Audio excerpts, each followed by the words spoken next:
Entonces nos encontramos, por un lado, una realidad. El presidente de cualquier país tiene mucho menos poder que antes, hay actores no estatales, globalización, ¿no es cierto?, actores internacionales que disminuyen el poder de cualquier presidente.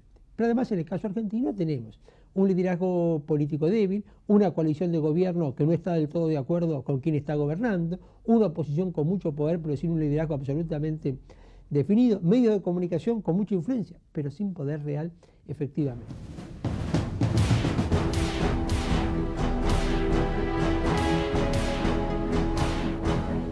El problema es que el partido juega un papel mucho más importante para llegar al poder que para ejercer el poder.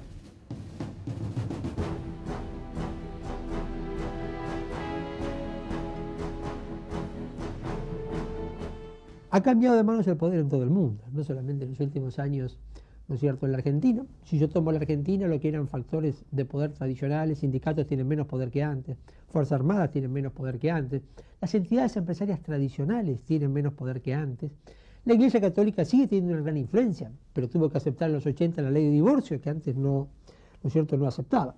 Los medios de comunicación, yo no diría tienen más poder, pero tienen más influencia que antes. Y lo que hoy tenemos es que los llamados mercados, los grupos de inversión, el riesgo país, las calificadoras de riesgo, son nuevos poderes que hoy influyen y que antes no existían.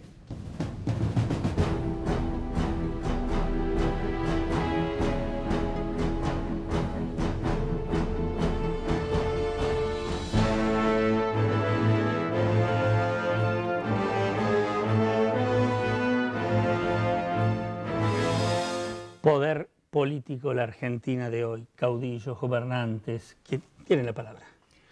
Yo pienso que cuando decía Rosendo esto del poder que todos sabemos, que ya no es lo mismo que antes, culturalmente el argentino reclama ese antiguo poder, porque lo lleva muy en la sangre o en la historia, diría yo.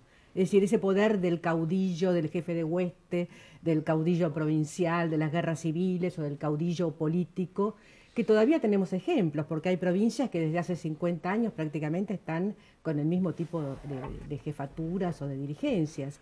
De modo que... ¿Pero eso es caudillismo o eso es anacronismo? Es un caudillismo anacrónico, diría yo. Es no progreso. Es no progreso. Pero nuestra forma de ver la Casa Rosada, el sillón de Rivadavia, todo eso, es como el gran poder. Y la realidad entonces choca con nuestra forma tradicional de mirar las cosas, que es muy importante, como lo sabés. De allí las cosas que la gente le pide a los presidentes. Por ejemplo, a Menem le pedía cosas en su segunda etapa. Menem tenía control de la Cámara de Diputados, 2/3 en el Senado, manejaba la Corte, toda la justicia, tenía una conjunción astral y su capacidad para hacer cosas fue casi nula. Todo el mundo hoy coincide que esa segunda etapa de gobierno fue la etapa más negativa. En cambio, cuando no tenía todas esas cosas y tenía realmente a pleno el desarrollo de una empresa de rearticulación de la economía argentina, allí logró desarrollar precisamente lo mejor de su gobierno. Ahora, sigue la gente, y esto es lo que ha dicho María, fascinada en la adoración a un astro que se ha apagado. Sigue brillando por la distancia que está, pero la verdad, el modelo del presidencialismo, un presidente que es chairman y CEO, o sea, presidente y primer ejecutivo de esta empresa, eso no existe en ningún lugar del mundo. El ejemplo es el de Estados Unidos, que es un ejemplo irrepetible y con unas diferencias por la estructura institucional, la estructura social, el lugar en el mundo. En todos los lugares lo que hay son liderazgos situacionales, que se acomodan y se adaptan a una constelación como la que plantea Rosendo Fraga, en el cual ninguna de esos factores de esa constelación tienen realmente poder en el sentido tradicional. ¿Qué